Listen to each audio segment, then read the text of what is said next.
My name is Ronald Reagan. I have been asked to talk on several subjects that have to do with the problems of the day. It must seem presumptuous to some of you that a member of my profession would stand here and attempt to talk to anyone on serious problems that face the nation and the world. It'd be strange if it were otherwise. Most of us in Hollywood are very well aware of the concept or the misconception that many people, our fellow citizens, have about people in show business. It was only a generation ago that the people of my profession couldn't be buried in the churchyard. Of course, the world has improved since then. We can be buried now. As a matter of fact, the eagerness of some of you to perform that service gets a little frightening at times. Now, back in 1927, an American socialist, Norman Thomas, 6 times candidate for president on the Socialist Party ticket, said the American people would never vote for socialism. But he said under the name of liberalism, the American people will adopt every fragment of the socialist program.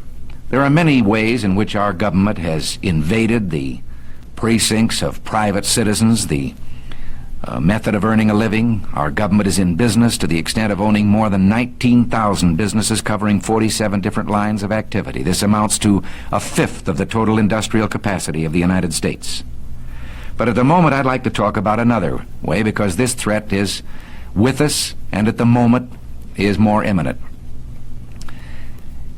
One of the traditional methods of imposing statism or socialism on a people has been by way of medicine. It's very easy to disguise a medical program as a humanitarian project. Most people are a little reluctant to oppose anything that suggests medical care for people who possibly can't afford it.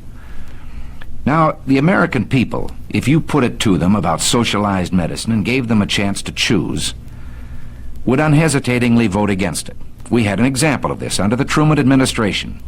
It was proposed that we have a compulsory health insurance program for all people in the United States, and of course the American people unhesitatingly rejected this. So, with the American people on record as not wanting socialized medicine, Congressman Ferrand introduced the Ferrand Bill.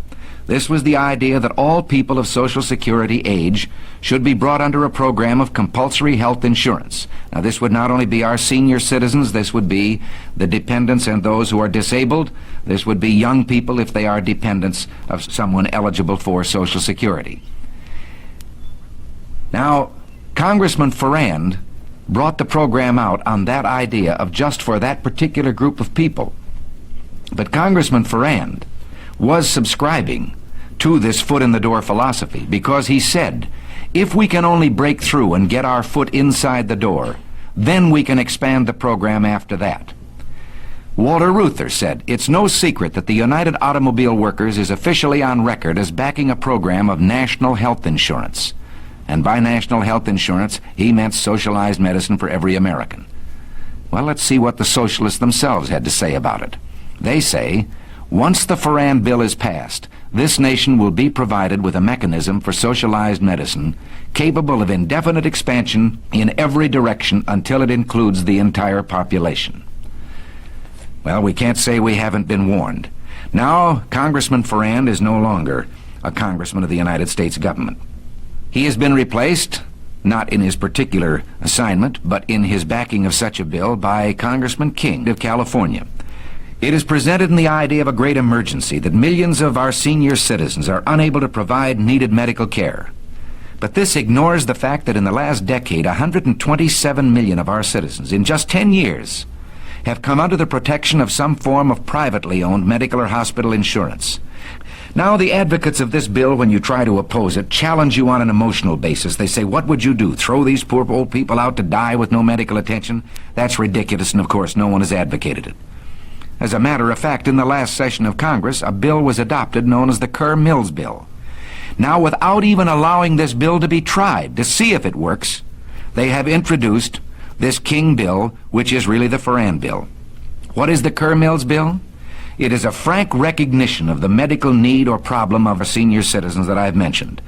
And it is provided from the federal government money to the states and the local communities that can be used at the discretion of the state to help those people who need it.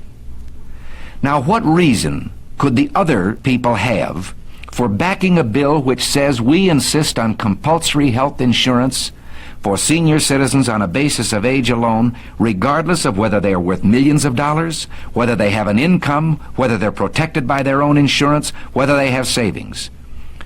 I think we could be excused for believing that, as ex-Congressman Ferrand said, this was simply an excuse to bring about what they wanted all the time, socialized medicine.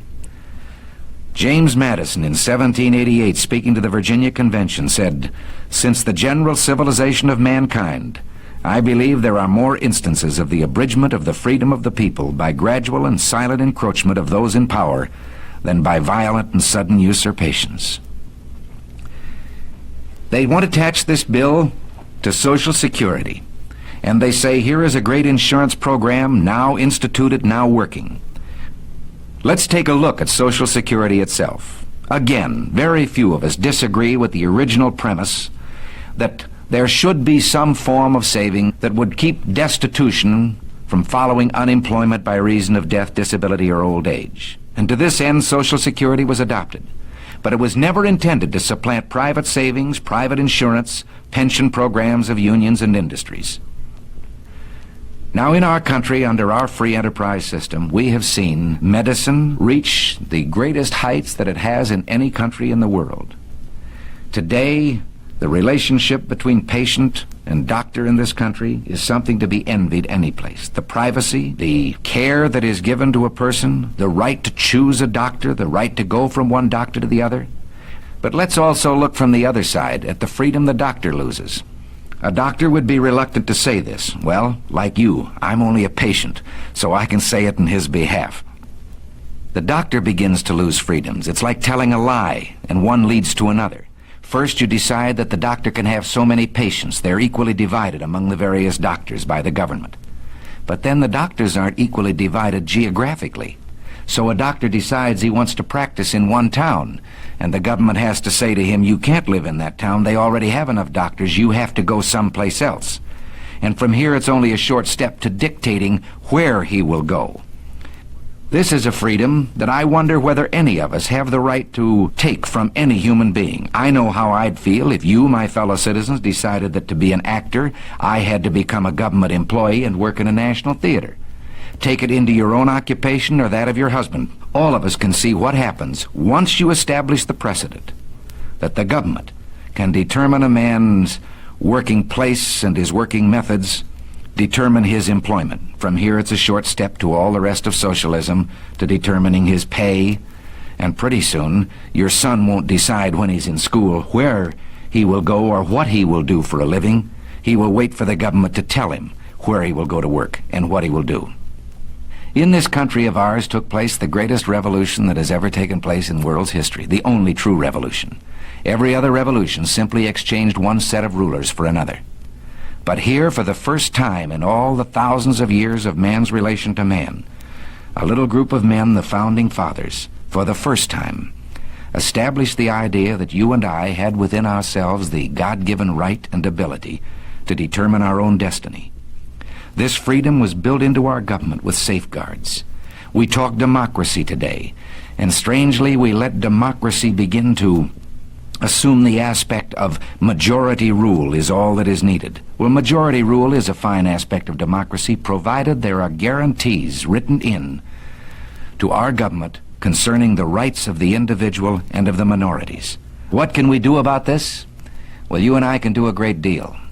We can write to our congressmen, to our senators. We can say right now that we want no further encroachment on these individual liberties and freedoms. And at the moment, the key issue is we do not want socialized medicine. Now, you may think when I say write to the congressman or the senator that this is like writing fan mail to a television program. It isn't.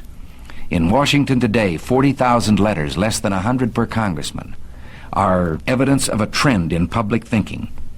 Representative Halleck of Indiana has said, when the American people want something from Congress, regardless of its political complexion, if they make their wants known, Congress does what the people want. So write. It's as simple as finding just the name of your congressman or your senator, and then you address your letter to that individual's name. If he's a congressman, to the House Office Building, Washington, D.C. If he's a senator, to the Senate Office Building, Washington, D.C.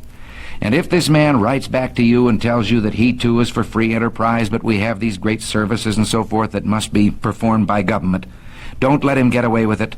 Show that you have not been convinced. Write a letter right back and tell him that you believe in government economy and fiscal responsibility, that you know that governments don't tax to get the money they need. Governments will always find a need for the money they get, and that you demand the continuation of our traditional free enterprise system. You and I can do this. The only way we can do it is by writing to our congressman, even if we believe that he's on our side to begin with. Write to strengthen his hand. Give him the ability to stand before his colleagues in Congress and say, I have heard from my constituents and this is what they want. Write those letters now. Call your friends and tell them to write them. If you don't, this program, I promise you, will pass just as surely as the sun will come up tomorrow. And behind it will come other federal programs that will invade every area of freedom as we have known it in this country. Until, one day, as Norman Thomas said, we will awake to find that we have socialism. And if you don't do this, and if I don't do it, one of these days, you and I are going to spend our sunset years telling our children and our children's children what it once was like in America when men were free.